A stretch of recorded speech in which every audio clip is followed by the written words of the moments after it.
विषय अलग अलग है।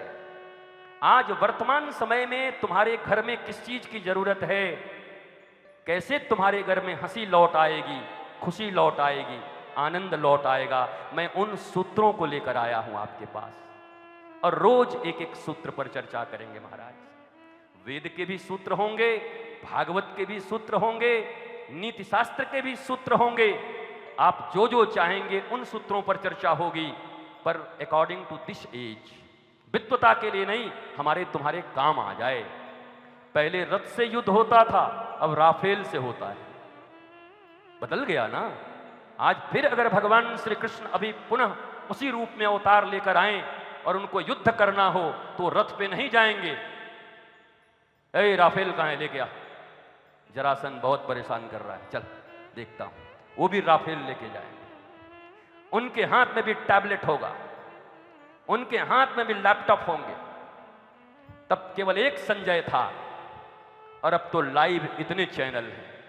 तब एक आदमी लाइव करता था, रेडियो की तरह बोलता था धृतराष्ट्र को, अब तो कितने चैनल लाइव हो रहे हैं। तो वर्तमान युग के अनुसार अगर धर्म को जोड़ दोगे तो हमारे ये नौनिहाल, हमारे ये बच्चे कहेंगे यस, ये है स्पिरिचुअलिज्म, आध्यात्म। स्पिरिचुअलिज्म शब्द स्पिरिट से बना है, जहां उत्साह है, उमंग है, आनंद है। आध्यात्म का अर्थ है शरीर को तो जान ही गए हो, अब शरीर से ऊपर थोड़ा मन को जानने का प्रयत्न करो, क्योंकि यही मन तुम्हें मानसिक रोगी बना के रखे हुए। सब कुछ है उसके बाद भी दुखी हो, सब कुछ है उसके बाद भी तकलीफ में हो, सब कुछ है उसके बाद भी तुम्हें कमी लगी हुई है। अर्थात मन के विषय में तुम्हारी पढ़ाई अभी ठीक से नहीं हुई है, चित्त के विषय में तुम्हारी पढ़ाई ठीक से नहीं हुई है, आत्म तत्व के विषय में पढ़ाई ठीक से नहीं हुई है। जिस विद्या से हमारे जीवन में आनंद मिले, शांति मिले, सुख मिले, वो विद्या ही लेने के योग्य है। वो चाहे भागवत जी से मिल जाए, चाहे उपनिषद से मिल जाए, चाहे वेद से मिल जाए, जिस विद्या से आनंद हो वही विद्या हमें अपनाना है। भागवत कोई साधारण कथा नहीं है, भागवत भी एक क्लास है। तुम्हारे मैनेजमेंट के क्लास से करोड़ गुना ऊपर है।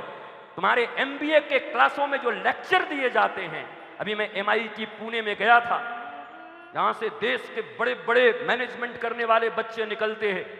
केवल 20 मिनट बोला था, 20 मिनट में सारे बच्चे पीछे पीछे प्रोफेसर के साथ दौड़ रहे थे।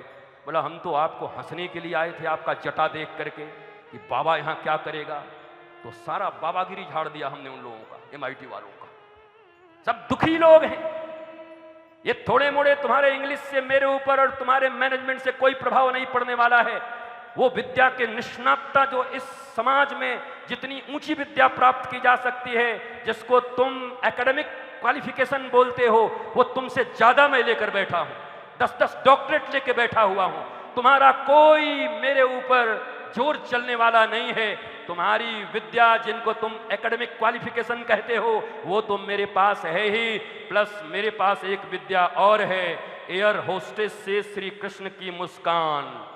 ये यात्रा भी मेरे पास है और मैं चाहता हूं मेरे प्यारे बच्चों, मेरी बेटियों, मेरे नगरवासियों, मेरे सारे लोग, आप सब भी कल से अपने पूरे परिवार और परिजन को लेकर के ठीक 7 बजे विश्राम दे दूंगा। भैया 1 मिनट और बाकी है। पांडे जी, रिसीवर साहेब, हम एकदम टाइम के पक्के हैं महाराज, ठीक 7 बजे विश्राम दे देंगे। अब कल से आप देखियो कि हमें कौन सा टाइम देना है। ओ ठीक है, बहुत बढ़िया, बहुत सुंदर। चलते चलते आनंद के साथ विश्राम करते हैं। हम लोगों की भी हालत कैसी हो गई है। भगवान श्री सौभरी जी, श्रीमद् गोस्वामी कल्याण देवाचार्य जी महाराज, गौ ऋषि प्रभुदत्त ब्रह्मचारी जी महाराज, भगवान श्री सौभरी जी के चरणार बिंदों में दास का प्रणाम। 6 दिन बचा है। भगवान श्री सौभरी जी के विषय में भी उनकी ही कृपा से चर्चा होगी। श्रीमद् गोस्वामी कल्याण देवाचार्य जी महाराज, आचार्य चरण, आपकी कृपा, आपकी करुणा हम सबों के ऊपर है। आपके ऊपर भी प्रणाम तो हम कर ही रहे हैं, पर प्रणाम वाक प्रणाम होगा, वाणी से प्रणाम होगा, वो भी होगा। और हमारे गौ ऋषि प्रभुदत्त ब्रह्मचारी जी महाराज, इनके विषय में भारत में कौन नहीं जानता। इस संबंध में भी चर्चा होगी। प्रणाम, तो सच्चा प्रणाम तो यही है कि उनका परिणाम दिखाई पड़े हमारी जिंदगी में। प्रणाम का परिणाम हो जाए तो सच्चा प्रणाम हो जाएगा।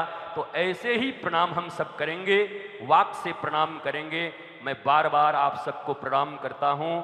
आपके धैर्य को, बड़े धैर्यवान लोग हो, हमको झेल गए तो दुनिया में अब किसी को झेल जाओगे, ये पक्की बात है। हाँ महाराज, ये पक्की बात है। अब क्या किसी को भी झेल जाओगे महाराजा। अब आप कल की तैयारी करिए, ये 7 दिन मौज में रहिए। मुझे पता है ये तीर्थ स्थान है, यहाँ बड़े बड़े लोग आते जाते रहते हैं, क्या करेगा, सभी लोग हैं। एक हाथी बह के चला जा रहा था पांडे जी, बाढ़ में 2-4 हाथी, तो बगल में कुछ खड़े थे वो बैशाख नंदन। तो बैशाख नंदन पूछ रहा है उससे, हाथी से, भाई साहब पानी कितना है? अबे हाथी बह रहा दिखाई नहीं पड़ रहा। बैशाख नंदन मतलब समझ गए ना,